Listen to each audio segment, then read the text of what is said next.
I am your friend, Dr. Charles Apoki. I'm going to do a video that will annoy some people. What it concern me, now you sabi. Now it is you that is sabi. Somebody called me one day and said, "Are you Dr. Charles Apoki?" I said, "Yes, sir." Then my name is Chibuzo. I said, "Okay." He said, "Do you have any problem with any person?" I said, "Yes, sir. I have problems with people all over the world." Then I asked him, "Have they come to report me to you?" He said, "Yes, sir. That 2 men came to complain about you to us." I said, "Did they say they are coming to kill me?" He said, "Yes." I said, "Tell them to come. I'm waiting for them." Then he switched off his phone. I called him back. He didn't answer. Listen, I have planned this life in such a way that I overcame the fear of death. Number one, before I got born again, I feared death. After I got born again, I stopped fearing death, because the Bible says, "Do not be afraid of him who can kill the body only. Rather be afraid of him who can kill the body, the soul, and cast him into Gehenna." But I've lived a good life. And I will share some key principles with you.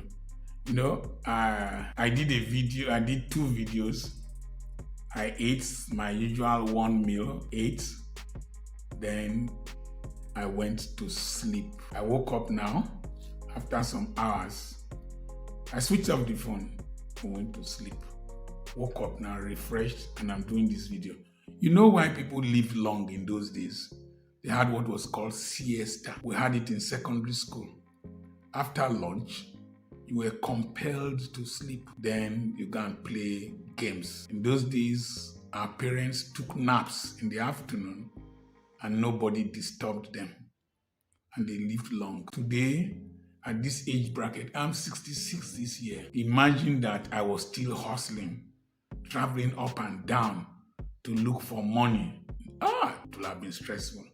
Imagine I was still in the school, pursuing students, making noise, doing this. It would have been terrible. I knew I was a lazy fellow, lazy man. So I used the small energy I had and the small intelligence I had to work hard, save hard, punish this body when I was young, because I knew I was going to publish it in old age, so that I can sleep when I want to sleep, I can eat when I want to eat, and rest when I want to rest. And that was what I was discussing with my wife. She was the one counseling me. He said, manage your money so well now that in future, if you don't want to travel to preach, you have so many things going on that you don't need to travel to preach. I took my wife's counsel and it has helped me. So I want to share with you common mistakes that young people make that they regret later in old age. Number one, realize that life is short. Every new year is a withdrawal from your lifespan, unless God helps you and you are able to keep your body healthy through right living, exercise, diet, and good preventive measures that you take from accidents and from danger. So life is short. Somebody said that we get old too quickly and wise too late. Don't spend your youth pursuing fantasy. Instead, pursue a future, particularly if you are an itinerant evangelist or a pastor, or you are working in an agency that transfers you from place to place, or you are living in another man's country that is very comfortable and beautiful. Don't spend your youthful energy pursuing fantasy. I have young friends who travel from country to country. The Lord moved mightily. You are here, you are here, you are here. You have nothing on ground to show You are talking about the days of John G. Lake, the days of Maria Woodward Eater, the days of Amy Semple McPherson, the days of Jimmy Swaggart, Anointing.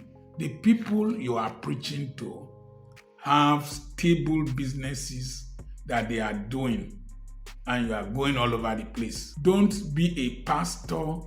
You are living in the mission house. You are driving cars that are gifts. You're being fed, and you think that you are a big man. You are nobody.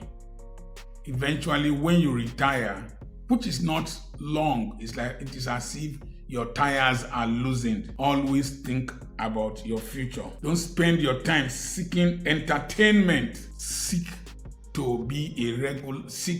regular investments, no matter how small. I invested in small things. I have coconut in this compound that I bought for, I think, 800 naira or thereabout from the town before the roundabout in Ozoro roundabout. One goes to Ozoro, one goes to Ole. The town just before. I bought those coconuts.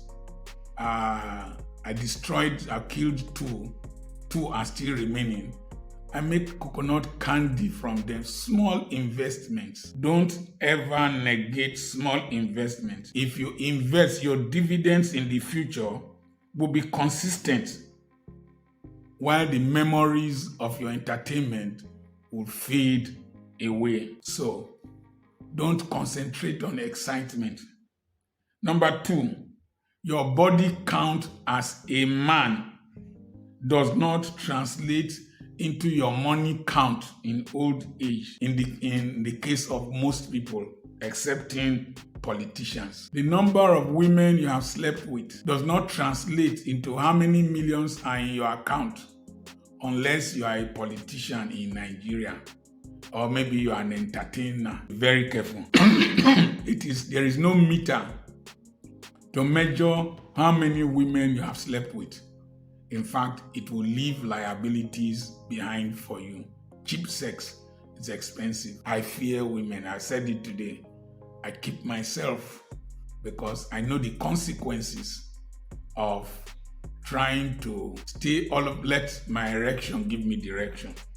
So, break Parkinson's law of expenditure. Parkinson's law of expenditure states that one out of his three laws states that the more money you make, the more you tend to spend. When you are younger, break that law very early. Concentrate on wise investment in small units. They will pay you big dividends in old age, more than a big salary without investments. Buy shares in stable companies.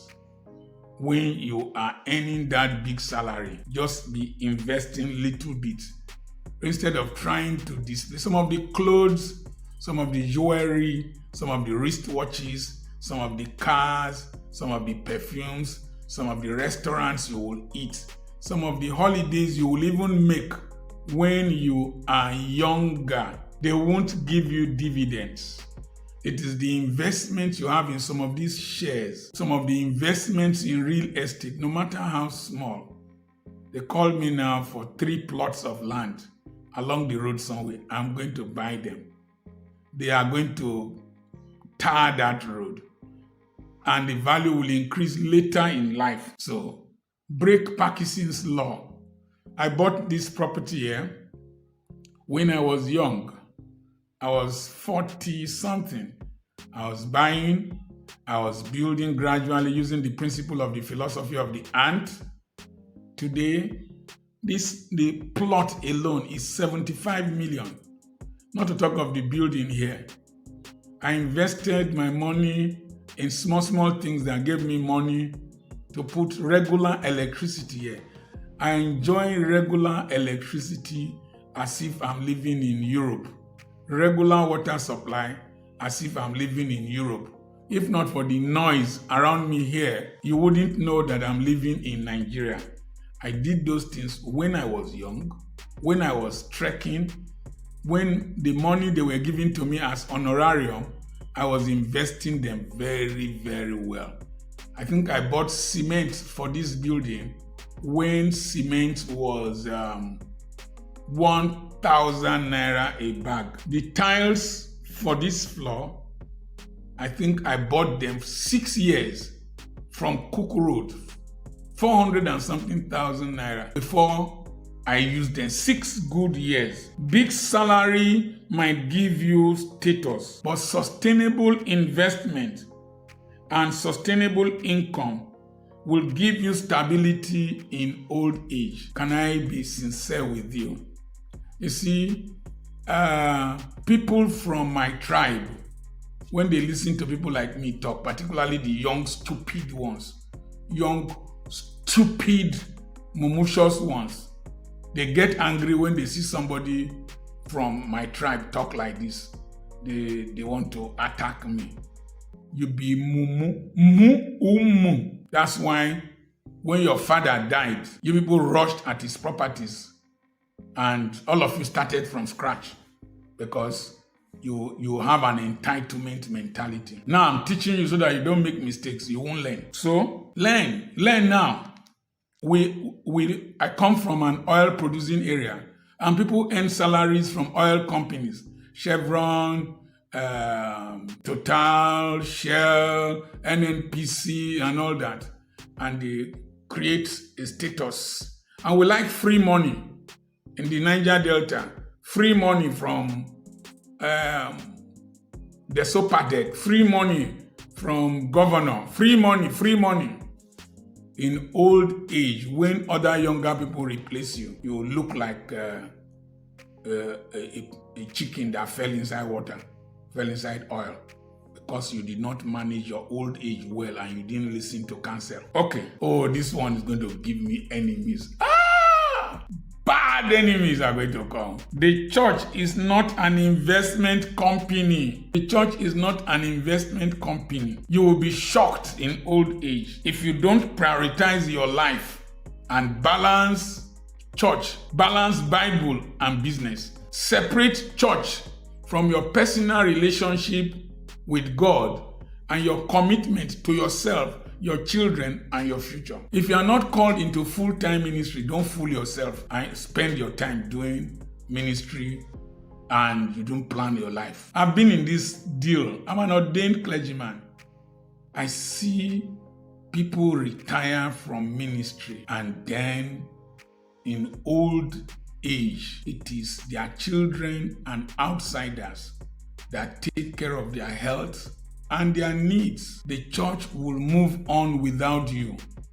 What you did in church was not an investment. Don't think that when you spend time, money, energy in church, that God will now reward you. No.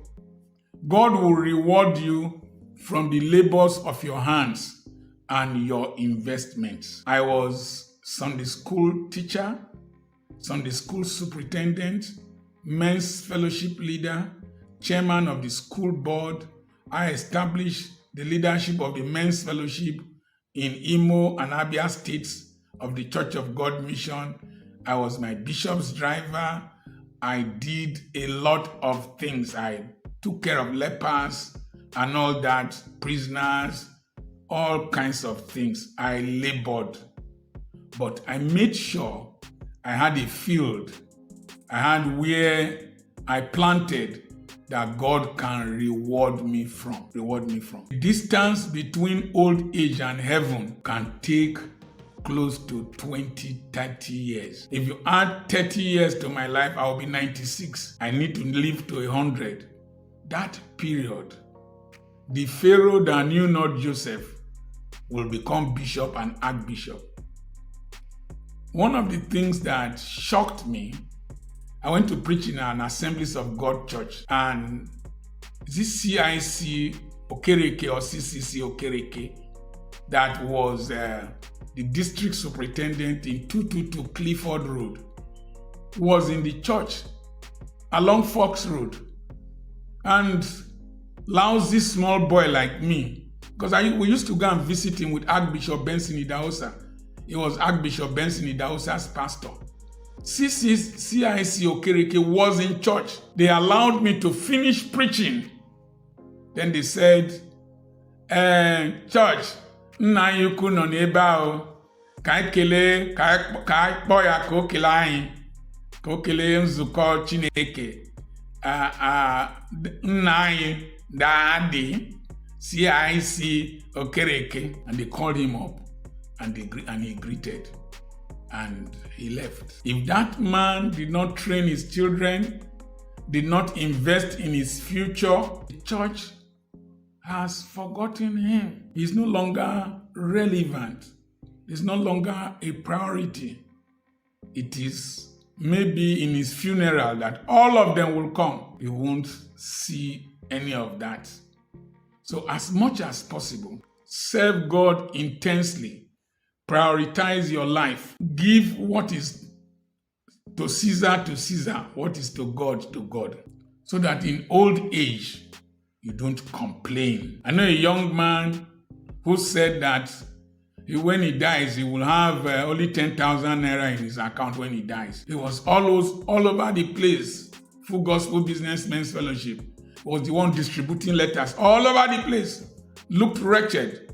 And I told myself that the day he will die, I will not be around. I won't contribute money. And a young man, praise and worship. This. I called him with his wife. I told him, you are spending too much energy doing this thing. It will ruin your health. You are trying to impress people as a prayer warrior, as a praise leader. I called them to Ugeli, and the wife told me that the mother died because of hypertension or whatever.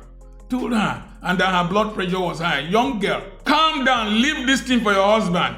She refused. She went. I knew them when they were students in secondary school. They went. I saw them again. Worthy, oh Lord. After I called them in August, in February, the wife died. After some months, the husband died. And then I saw when they were going to bury the husband, they trekked a long distance into the forest to bury him inside bush. Died and left children behind. They should have prioritized their lives. Conserve some of this energy. You can worship God. You don't need to be the one. You can get choir, younger people. And I saw the small church they were running. It was in a store. Graduates, they wasted their lives. Just like Robert Murray McChinney said, the Lord gave me a message, and alas, I have killed the horse. I can no longer deliver the message. He died, I think, at the age of 30 in Scotland. He was a Presbyterian minister. He burnt this candle from both ends. Life is a candle. Protect it from the winds. Use it to do what you want to do. The longer you use it, the better for all of us. Don't listen to people that says life is more of donation than duration. You can donate and you can live long like Jimmy Carter if you apply balance. The church is not an investment scheme. Don't expect to reap there. Christianity is the only religion where you reap where you do not sow. You can plant in the church, but have where you can reap elsewhere. Now, serve humanity beyond denomination. Let me quickly say this. If possible, I said this in one of my videos, I don't know the video. Today's banking system was designed in such a way that you can do transactions throughout the night. You can receive money throughout the night. If possible, design businesses, services, institutions that people can pay for even while you are asleep. People buy my books online when I am asleep. People pay school fees at night when I am asleep. I switch off my phone. I switch it off in such a way, reduce the volume, put do not disturb, so that I can't receive phone calls. Then I put good music. If you go to YouTube, there are music that will make you sleep. There are hymns that will make you sleep. Jazz music that will make you sleep. Any kind of music. Classical music that will make you sleep. I put it on. and then I sleep. When I wake up, I don't rush from bed. I don't receive calls early. Then I will put morning hymns. I'll be listening to hymns and then sleep off again and wake up around 9. Drink tea. Then I come to record. Do whatever. Take a nap if I want to take a nap. And that's the way if I'm in the bathroom, I'll put on music, put on Lucky Dube, and be taking my bath. I stay in my restroom and I spend time. I don't hurry to poo. I spend time. I play music, I read, I browse, I meditate, I plan messages.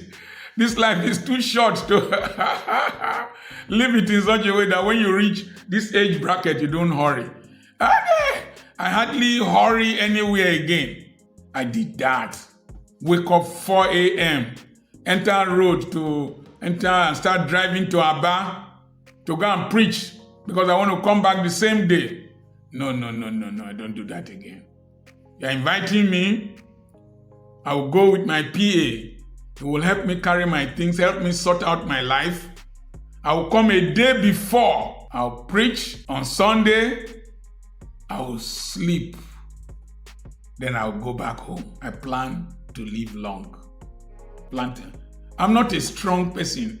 Adigimike, achoramuike, ewegimume, achoramiwume, ewegimumadule.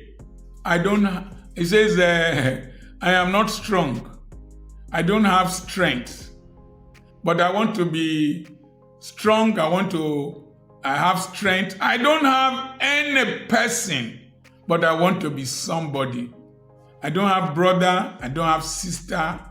I wake up every day alone. Don't have brother. Don't have sister. All of them have gone. Remaining only me. I have to live long. I have to live the lives they did not live as compensation for my family.